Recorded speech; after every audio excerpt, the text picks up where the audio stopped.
আমাদের এলাকার অনেক হুজুর জর্দা খান, খিতাল লাগি খান। আপনারা ইতা বালা না, ইতা সারি দাও।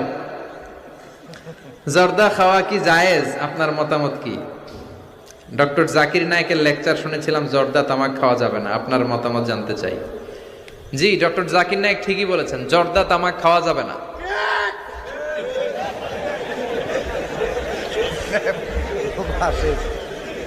জর্দা তামাক খাওয়া যাবে না, কারণ সিগারেট খাওয়া হারাম, তাই না? যদিও অনেকে হারাম বলতে চায় না, মাকরুহে তাহারিমি বলে। মাকরুহে তাহারিমি বললে তো একই কথা, করিবুন ইলাল হারাম, হারামের কাছাকাছি। তো সিগারেটে যেটা পুরে পুরে খায়, আগুন দিয়ে পুরায় খায়, জর্দার মধ্যে ওটা আস্তে আস্তে চাবায় খায়। কথা বলেন। তো সিগারেট যদি হারাম হয়, জর্দা তো আরো আগে হারাম।